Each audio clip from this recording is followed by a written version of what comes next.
നമസ്കാരം. കഴിഞ്ഞ ദിവസം ചേർന്ന CPI ജില്ലാ കൗൺസിൽ യോഗത്തിൽ മാവേലിക്കര മണ്ഡലത്തിൽ പാർട്ടി സ്ഥാനാർത്ഥി തോറ്റതിനെ ചൊല്ലി വാക്പോര്.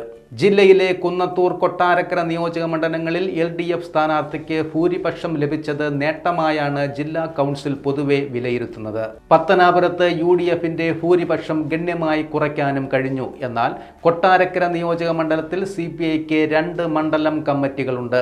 ഇതിൽ നെടുവത്തൂർ മണ്ഡലത്തിൽ 5000-ലേറെ വോട്ടുകളുടെ ഭൂരിപക്ഷം ലഭിച്ചു.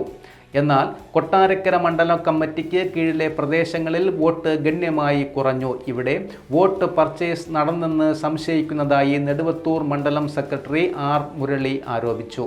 ഒരു വിഭാഗം എതിർപ്പുമായി രംഗത്ത് വന്നപ്പോൾ മണ്ഡലത്തിൽ ഭൂരിപക്ഷം ലഭിച്ച സാഹചര്യത്തിൽ ഇതേപ്പറ്റി കൂടുതൽ ചർച്ച വേണ്ടെന്ന് ജില്ലാ സെക്രട്ടറി PS സുബാൽ പറഞ്ഞു. ഞാൻ ആരെയും വ്യക്തിപരമായി വിമർശിച്ചതല്ലെന്നും പാർട്ടി ഇക്കാര്യം അന്വേഷിക്കണമെന്നും മുരളി വാദിച്ചു. കൊട്ടാരക്കര മണ്ഡലത്തിൽ കൂടി ഭൂരിപക്ഷം ലഭിച്ചിരുന്നെങ്കിൽ പാർട്ടി സ്ഥാനാർത്ഥി ജയിച്ചേനെ എന്ന വാദവും ഒരു വിഭാഗം ഉന്നയിച്ചു.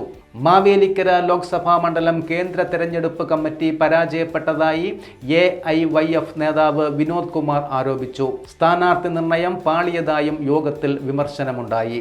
പട്ടികജാതി വിഭാഗത്തിലെ പ്രബല ജാതിക്കുള്ള പ്രദേശങ്ങളിൽ LDFന് വോട്ട് കുറഞ്ഞതായി ചിലർ പറഞ്ഞു. സ്ഥാനാർത്ഥിയുടെ പ്രകടനം മോശമായിരുന്നു എന്നും വിമർശനം ഉയർന്നു. കൊല്ലം ജില്ലാ കമ്മിറ്റി നിർദ്ദേശിച്ച പേരുകൾ പരിഗണിക്കാതെ സ്ഥാനാർത്ഥിയെ അടിച്ചേൽപ്പിച്ചത് തിരിച്ചടിയായെന്നും വിമർശനം ഉയരുന്നു. രാജ്യത്തു തന്നെ പാർട്ടി ഏറ്റവും ശക്തമായ കൊല്ലം ജില്ലയിലെ തെരഞ്ഞെടുപ്പ് അവലോകന യോഗത്തിൽ സംസ്ഥാന സെക്രട്ടറിയെ പോലെ ആരെങ്കിലും വരേണ്ടിയിരുന്നെന്ന് വാദവും ഉണ്ടായി.